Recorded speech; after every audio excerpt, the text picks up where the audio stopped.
High audience, GP অ্যাফেয়ার্সে আপনাদেরকে স্বাগত জানাই। আমি সনাতন মণ্ডল। আপনাদের আমি রিপাবলিক ওয়ার্ল্ডের একটা আর্টিকেল দেখাচ্ছি যে ইন্ডিয়া নটাম ইস্যু জারি করেছে কোথায় কোথায়। নোটিশ টু এয়ারম্যান অর্থাৎ নটাম এই জারি করা হয়েছে ইন্ডিয়ান এয়ারফোর্স এই এক্সারসাইজ করবে বলে। এই জারি করা হয়েছে কোথায় কোথায়? নর্থ ইস্টার্ন বর্ডারে, যে বর্ডারগুলো চায়না, ভুটান, মায়ানমার, বাংলাদেশ, এই সব বর্ডারের আশেপাশে ভারত এই এক্সারসাইজগুলো করবে। এই এক্সারসাইজ চলবে নভেম্বর থেকে পরের বছর জানুয়ারি মাস পর্যন্ত। 6টা নটাম জারি করা হয়েছে।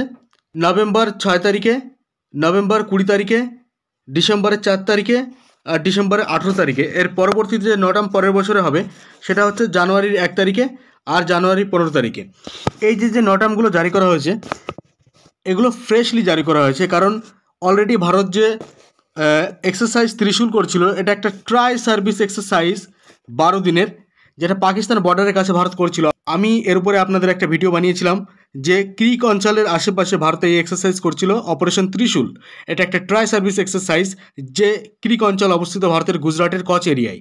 অপারেশন সিন্দুরের পর এত বড় এক্সারসাইজ ভারত শুরু করেছে। এর আগে কিন্তু ভারত এত বড় এক্সারসাইজ অপারেশন সিন্দুরের পরে করেনি। যা মনে হচ্ছে কিছু একটা ঘটতে যাচ্ছে। ভারতের পরপর নোটাম ইস্যু জারি করার পেছনে অনেক কারণ আছে। এই কারণগুলির মধ্যে একটি কারণ বলা যেতে পারে যে পাকিস্তান যে তাদের ইনফ্রাস্ট্রাকচার যে পরিমাণে ডেভেলপ করা শুরু করেছে ভারতের ক্রিক অঞ্চলের আশেপাশে, এটা একটা কারণ। আরও কারণ হিসাবে বলা যেতে পারে পাকিস্তানি আর্মিদের বড় বড় অফিসাররা বাংলাদেশে প্রায় ভিজিট করছেন। রিসেন্টলি যিনি ভিজিট করেছেন তার নাম হলো জেনারেল শাহির শামশাদ মির্জা। ইনি হচ্ছেন জয়েন্ট চিফ স্টাফ কমিটির চেয়ারম্যান। এই ব্যক্তি যখন বাংলাদেশে ভিজিট করেন তখন ইনি বাংলাদেশে ভিজিট করে মোহাম্মদ ইউনূসের সঙ্গে বৈঠক করেন।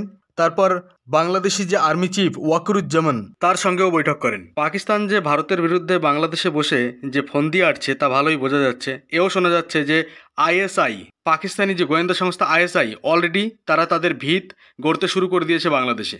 তো এগুলো ভারতের জন্য খুবই চিন্তাজনক।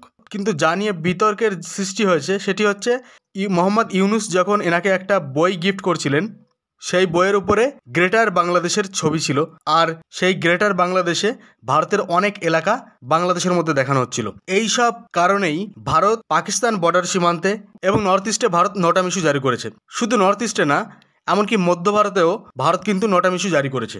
এর কিছুদিন আগেই ভারত প্রায় $9 বিলিয়ন কাছাকাছি অস্ত্রের অর্ডার দিয়েছিল। এত কিছু একসঙ্গে হচ্ছে যেটা আগে তেমনভাবে কোনোদিন দেখা যায়নি। যখন ভারতীয় নেভির ভাইস অ্যাডমিরালের কাছে জানতে চাওয়া হয় আপনারা এত নটাম ইস্যু কেন জারি করছেন, তিনি উত্তরে বলেন অপারেশন সিন্দুর তো এখনও শেষ হয়নি, এটা জাস্ট পজ করা আছে। তাতে বোঝা যায় ভারত যে আবার অপারেশন সিন্দুর 2.0 শুরু করতে পারে এমনই মনে হচ্ছে। আপডেট কিছু আসলে আমি আপনাদের জন্য আপডেটেড ভিডিও বানিয়ে নিয়ে আসবো। যদি ভালো লাগে জিপি অ্যাফেয়ার্স সাবস্ক্রাইব করুন।